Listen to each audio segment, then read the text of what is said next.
Hi, Tyler. Hi. Hi, Robin. Where I want to start is, do you remember what the first thing was that got you into heavier music? Oh. The first thing that you really got obsessed by? So I would say I was about 9 or 10 years old, and I stayed up late and I was watching Headbangers Ball on MTV, which is a relic now. There's no such thing. But Slipknot, it was just kind of like it was their first ever music video, and they were like Okay. first like coming up, and I was like, what is this? Like, holy crap. Like, it was instant. I fell in love with it instantly. And then I got their album like pretty immediately after that. And that kind of like sent me down the rabbit hole of like the heavier, like mainstream stuff, like Sure. Mudvayne, Korn, like Disturbed, and all those kind of like the heavy bands from what you considered heavy in like 2000.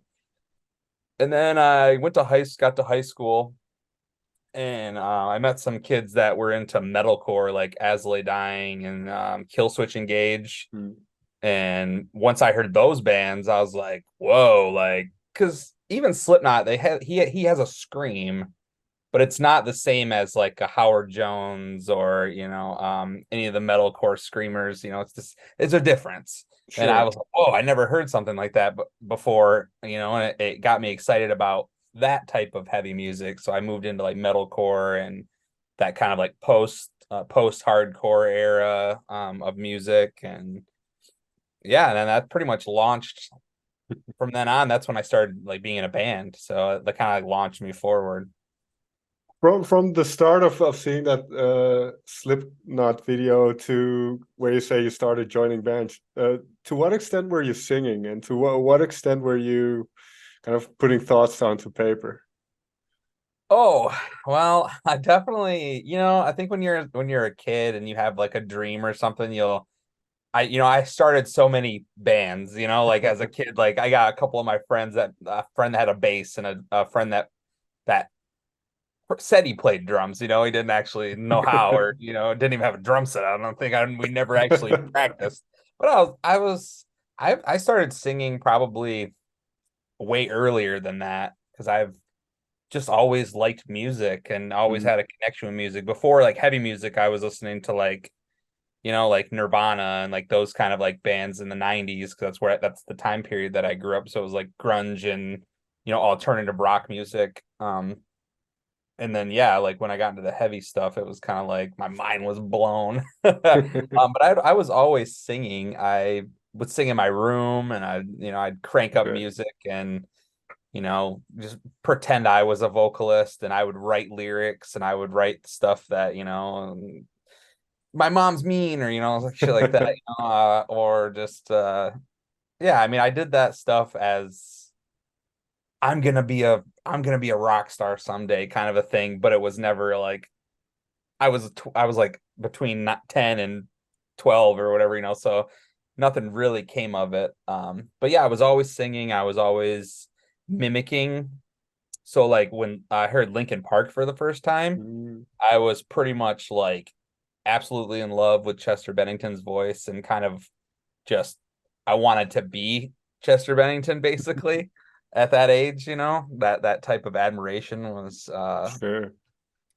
was just normal for a kid that age. But yeah, and then I started just my first ever my not my first ever, but like one of my bands though that I wanted to do. It was called Paper Cut, and it was Linkin Park tribute. It was going to be a Linkin Park tribute band, and Okay. I was trying to get everyone who loved Linkin Park together to start this band, and it obviously never took off because I was in middle school, people that didn't play instruments.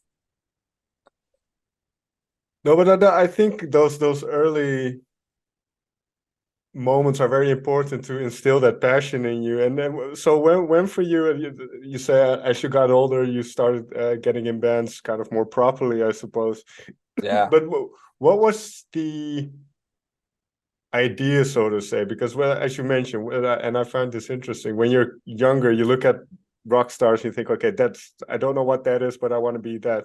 And then you Mhm. grow older and you kind of figure out what that entails, and well, I need to work really hard to get there, and I need to do this and this and this. So how did those two worlds kind of either change or got closer together in a sense for you? The reality of it. Um, I mean, still to this day, it's nothing compared to like Linkin Park or Sure.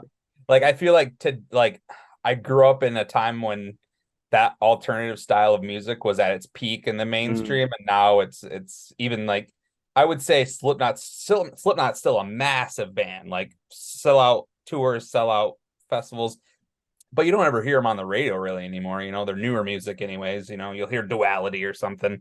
mm, But just like I feel like the entire industry changed from the point, from when I started. From my dreams, I wanted to be, the rich and famous rock star that went to the MTV Music Awards and the Grammys and shit like that. sure. That was my dream at the time. But watching from then until now, like especially with metalcore, because it's a niche inside of a Sure. niche. Yeah, I mean, I'm happy with what we've been able to accomplish. But yeah, it's definitely a different view than what I'd imagine when I was 10. I imagine playing for stadiums and and who knows, maybe some way we'll get there. But yeah, that was kind of like where my head was at, because that's just the only examples of music that I'd had at the time, because when you're a kid, you don't know any local bands or any, Mm. what you see on TV and on, the record stands and stuff like that, when they actually had CD stores and stuff like that. Well, but when did it become real then? Was Hollow Front the first proper Yeah, band then? yeah. Well, yeah, I was in 12. This is my 12th band. Hmm. I started in 2004, so it'll be 20 years coming up next year. Um, yeah, I mean, when it got real was definitely Holofront. Holofront's my first band that's ever done anything, worth mentioning, really. All my other bands are, we just never really, they didn't have the drive to record because we didn't have the money. Those earlier bands, like it was just around my last band before Holofront was just around the time when everyone started home recording. Right. So that was the first time like we home recorded demos and stuff like that.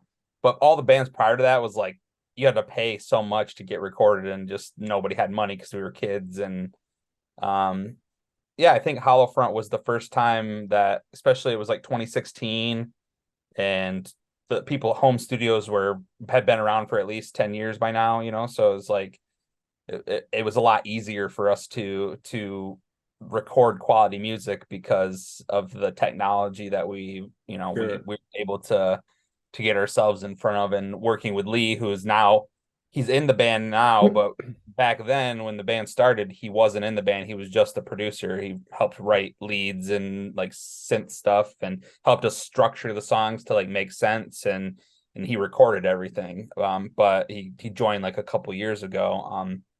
But yeah, so we met up with him, and we just started writing music. And it was never like a, hey, I want this band to get big, because at the time I was freshly divorced. I had two Okay. kids.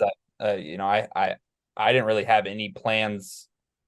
I had been out of music for a few years actually, so I had no plans of like blowing up or touring or anything. Just maybe play some local shows and record music and have fun. That was kind of like where my head was at. And Holofront was kind of like my therapy at the time, because I was going through a lot. And the lyrics I was writing, it was the first band I've ever written lyrics that were like personal like this. Like I've Mm. always been the writer that's like, oh, nobody wants to hear, back then nobody wants to hear what I have to say, you know. I'm gonna write something that's fictional, and I used to write a lot of fictional lyrics of, you know, I was in like a jet band, and we write like a concept album, about Mm. whatever, robots or something stupid, nothing that really connected with people. And I think that's what made this band so special, was that the lyrics were just like literally ripped from my experience, and people, it's not an experience that isn't relatable because everyone goes, like, a lot of people go through divorce or breakup or anything like that, and then just depression and just mental strain, and just trying their best to stay in the world, like try to live it, Sure. every single day, is a struggle. So once I started writing lyrics like that, that's kind of like when we almost saw pretty much an immediate success for as a band that just started out. Like the internet, at the time, Spotify and all that was just, we were able to catch eyes really quickly, Mm. and then kind of just continue to add eyes as we release more music, because we've released music every single year that we've been a band. So 7 years we've released, whether it's a single from an album or an EP, we've released something every single year. So yeah, we've just been able to just build on top of that. Well, a couple of things, especially about the lyric writing. I find that very interesting because, from your perspective, then, was there any hesitation at all to share those very personal things and those very personal feelings, or was it almost like a necessity? You had to get those things out. To be honest, the very first song we ever wrote was called Speaking in Tongues. And originally the lyrics had nothing to do with anything personal. Like, I wasn't writing anything personal. I was writing about how I hated the government or something. I don't know, Mm. something stupid that really is not, like, I have political views, and our American government's one that was whatever. But so at the time I was like, oh, I'm just writing about this, and I'm writing, it was kind of an era where politics in America were really um toxic because of Trump, and just Mm. the whole dichotomy of that whole movement. So that's kind of Sure. what I started writing as, and then I was like, I hate this. I was like, I just don't feel like it's not it's authentic because it's my brain, and it's views that I have, but it's not something that I feel like anyone connects with, and none of the people that I was working with connected with it. So literally the first day we were recording the song, we were just sitting outside and talking, and our old drummer was like, "Why don't you just write about your divorce?" And I'm Mm. like, "'Cause I don't want, it's like it's personal, and I don't feel comfortable, and this and that, and it's just insecurities and stuff like that you struggle with, that you don't really want to open up to people, and you don't really want to show that vulnerable, like, almost weak side of you, I think. Sure. And it wasn't a very long talk before I was like, I'll try it, we'll give it a shot. And then I became hooked. Like, Mm. every single song on that album ended up being about my divorce. That's why it's called Homewrecker, because it's just about, it's about me. It was every single thought. Like, some of those lyrics were just random thoughts that I had as I laid alone in a bed that I used to share with my wife. Like, it was just, Mm. it was a rough time, but I think that it really opened up my eyes to writing like that, and like being vulnerable and honest and authentic with my lyrics, and not trying to be like the other band, like another band that hates the government, because it's like, Sure. a dime a dozen. But then I find it interesting then if we look to where the band is now, and there's still that personal element to it, and then there's still that. I mean, I wrote one line down. I think it's from "We're all left suffering, a generation left unheard." When we were promised everything, I find that interesting because I'm guessing we're of a similar age, and that's kind of, we had all the advantages, so to say, in the world, but then we end up in a more difficult position than our parents, in a sense. And Yeah, yeah, I mean, that's exactly what that line means too. It does kind of speak to like the millennial kind of, like, mm, like our parents, Gen X or whatever they call them, they had everything, and the baby boomers even had even more. It was just right, like, it just felt like to me like the whole entire adult life has been a struggle. We've been in recession after recession, and economic collapse, and a pandemic, and just wars, things that have made made living in this world at this age harder, you know. When my parents were my age, they had a home, they had 2 cars, they had a, you know, an in-ground pool and a hot tub, and I don't. I live, you know, I live on the bare minimum just so that I can get by. But I mean, to be fair, I've never been a worker bee. I've never been Mhm. good at being an employee. Like, so that's why, like, when Holofront started taking off, I kind of sunk myself more into that, because while it doesn't make me as much money as some kind of a 9 to 5, you know, job, it fulfills me so much more. And Yeah. I would rather live a life fulfilled than live a life that I just basically sold my soul to have a house, or, you know, I'll live on the bare minimum until I get this band to a point where I can afford to, you know, have my own place or something, but it's not impossible. But yeah, that line right there was um definitely touched on that, because I felt like, yeah, as a generation we were just, you know, we were just kind of left behind. And even more Right. for the generations after us, I feel bad for my kids, you know, because it's like, what's it going to be like in 20 years? I'm just hoping it gets better, but you know. I have a similar thing where I can do pretty much any other job than what I'm doing now and make more money. But I mean, then I have to do something that I probably won't like. So, Yeah, I mean, that's the thing, is human beings, you know, we're not machines. We were never meant to be right. machines.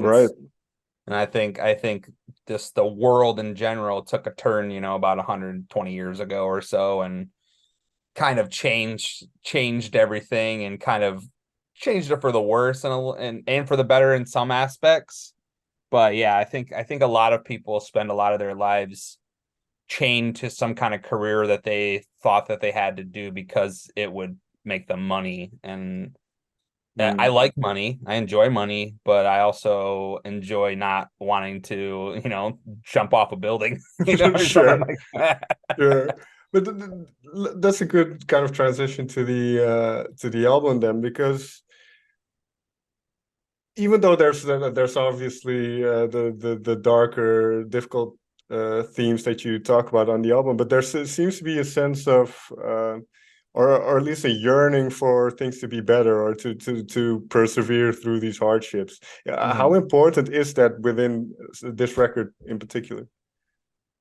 I think it's the most important, because it would have been super easy for us to quit when we were going through all this hardship. And when Yeah. Dakota left, that was kind of like when Dakota left, that was kind of like the turning point. It was either, you know, you have this fork in the road, and you either Mm. just, you know, you go down the road where we had a good time, we got to tour with some big bands, and we got to live out the dream a little. But it was fun. We can stop now.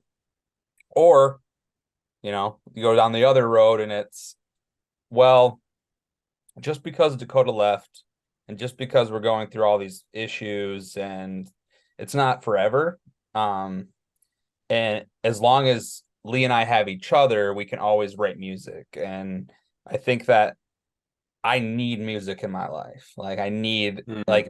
I've tried to quit a few times. I'm not like an addictive person, but if I'm addicted to anything, it's definitely music, and it's definitely creating music, and just releasing it out into the world for people to hear, whether they like it or not.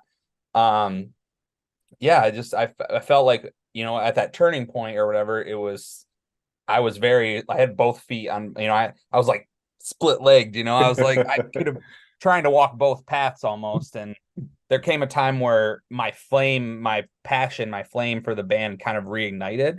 Mm. And I think it was when the moment we decided that we weren't going to get another singer, we were just going to do an album, and with my singing. And I was like, I've always wanted that, but I've always been a surrounded by more talented people like Dakota, so it was easier for me to just give him all the singing parts, you know. And this kind of took me out of that comfort zone. I didn't have anybody to lean on, and we weren't going to go back to just screaming. That was never in the Mm. plan, you know. And we talked about it when we first started working on the album right after Dakota left. Who would we get to replace Dakota? And it was probably like a 20-minute conversation that ended with we're not going to replace him because it just doesn't make sense to replace someone we had a 5-year working relationship with someone we don't know.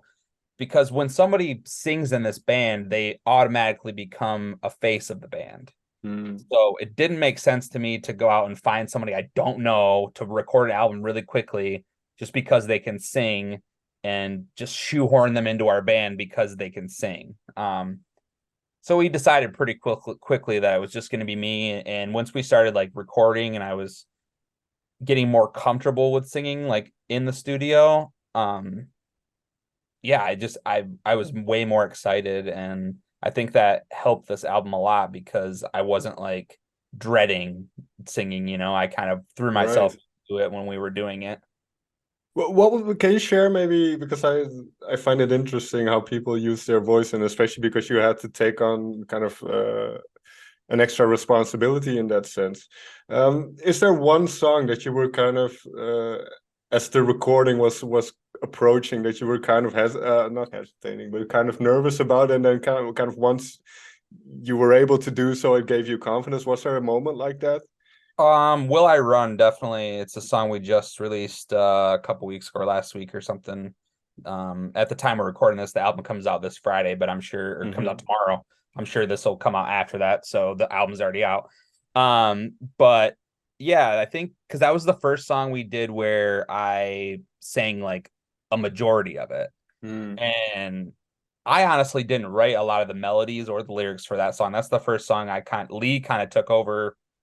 He wrote that song, and he sent me a demo. It was like, hey, I wrote this and did lyrics and stuff. And I was like, oh, sweet. Like, thank you for doing my job. Cause I had like 9 other songs I was writing lyrics for at once, so I was like, oh, one song off my table. Sweet. And then we once we got into the studio, we kind of reformulated it a little bit, and I added some stuff, and we subtracted some stuff, kind of a thing, just just working together on it. But yeah, it was very scary because it was a song that I didn't write, and the melodies and stuff I didn't write, so it was kind of like I was learning as I went. Mm.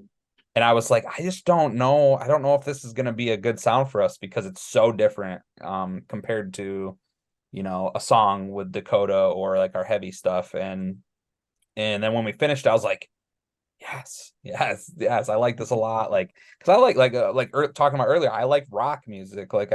And that has a lot of rock influence in it, and Right. has some metal in it just because we like energetic metal riffs, in places it makes the song more interesting, at least for us. So yeah, but that song was like a rock song, and I was like, yes, I'm finally getting the song where, 20 years ago me was wanting to do. So it was really cool. But yeah, I would say I was a little nervous, and I mean, I'm a nervous person to begin with, so I'm probably nervous pretty much every song, but that song especially was kind of nerve-wracking because it's something completely new, and I didn't know if it would work, and was just happy that at the end of it worked. And in terms of the sonic landscapes, then, because how do songs then generally come together? I'm sure it's different for each song, but the chemistry you have with Lee, and how you, especially because this time around it was just the two of you, and you kind of had Mm. to, you were up in each other's minds, and kind of creating that. So, uh, what's yeah? How would you explain that chemistry between the two of you, and how this album came together? So it kind of goes back to our EP Still Life. Hmm. So Lee and I, like I said earlier, Lee has always kind of been around. He was a producer and recorded all of our music, and but that album, we were struggling with the original band members, not any of the band members that people know today, but the original band members. Just they just didn't have the drive and the passion that me and Lee had for this project. And so we ended up kind of writing most of that EP together by ourselves because Dakota wasn't in the band yet, Brandon wasn't in the band yet. This was all prior to them being in the band. And then that tradition kind of continued on Loose Threads because I lived at Lee's when we were Okay. recording and writing Loose Threads. I just stayed on his couch for a month straight while we record. Well, probably about 2 months, you know. And Dakota was working a lot, so he wasn't there all the time. he would come in to do vocals and lay down some stuff that, he'd come up with.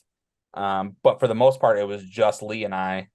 And we spent a lot of nights together, just me and him sitting next to his computer, coming up with riffs and structuring songs. And a lot of that changed on The Price of Dreaming, which I think kind of hurt us a little more than helped us.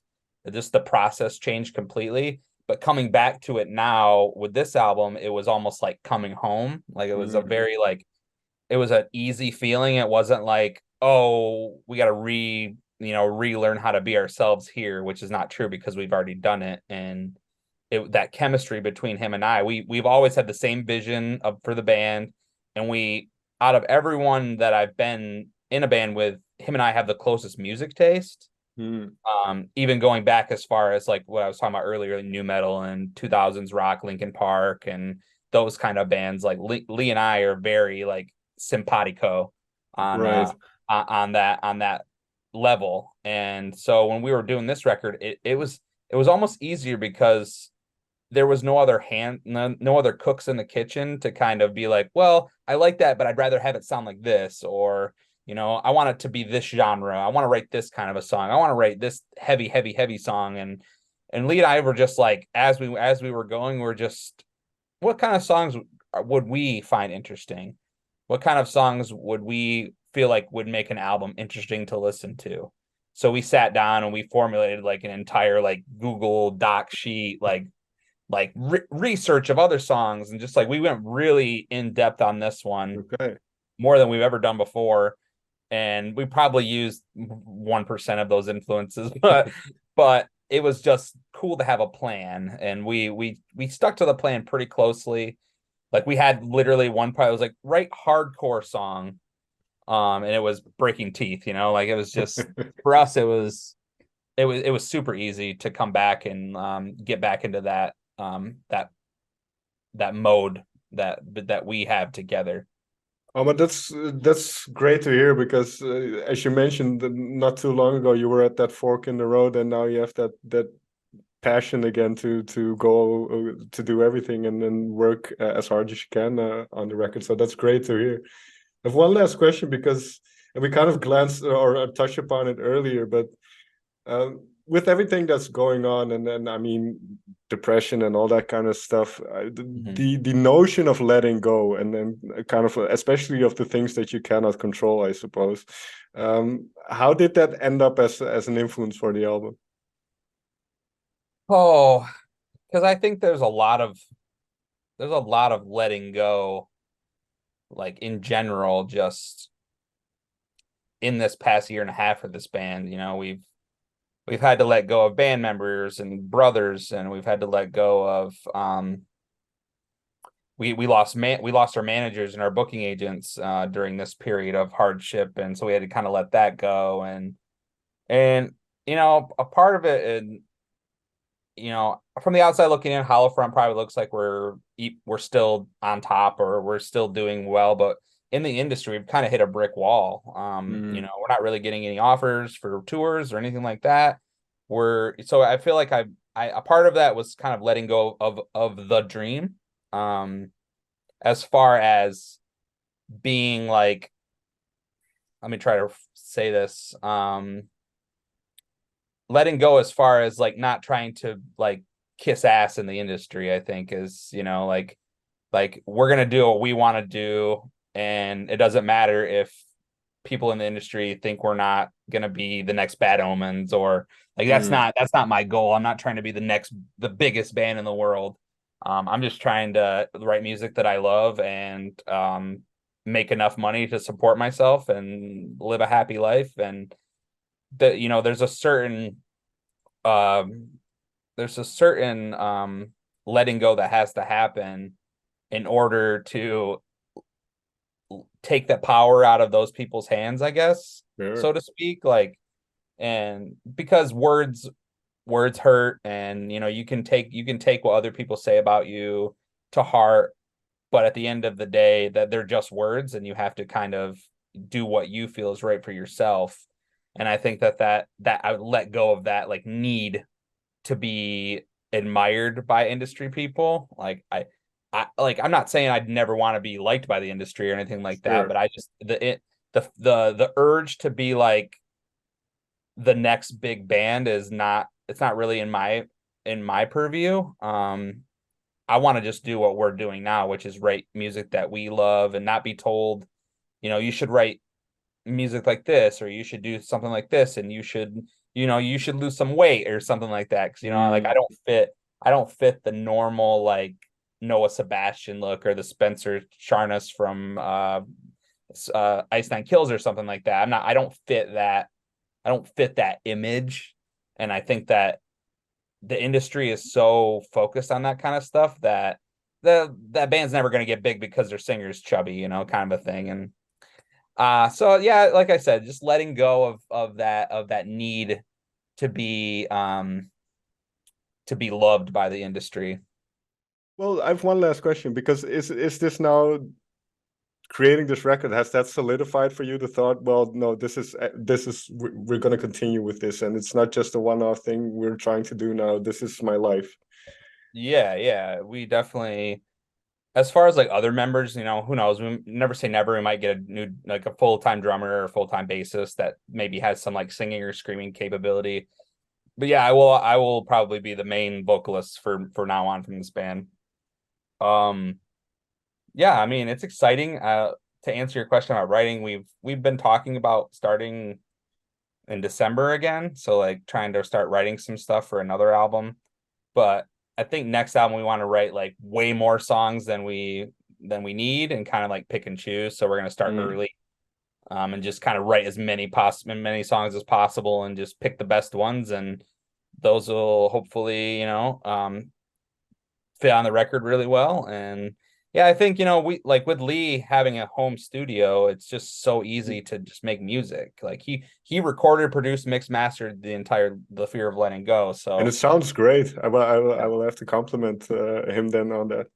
yeah, I mean, he's been working for so long on it, and he's thousands of songs he's been a part of. So he's very good, and we just don't really need that like we don't have the need of working with other producers as far as getting music out there. We want to work with other writers and stuff like that, like just to see what we can do with other creative minds because it's fun. Mm. Um, but yeah, we definitely are gonna stick to this kind of um we're gonna stick to this path for as long as possible, and as long as we're together, Lee and I can crank out an album a year, maybe, because we just have that capability and that. And when we work together, we work. It's not like 6 hours of sitting around, doing nothing. It's work, work, work. A Mm. little bit of sitting around doing nothing, then work, work, work. That's awesome. Tyler, may I thank you so much for taking the time to talk with me. Yeah, thanks so much for having me, man.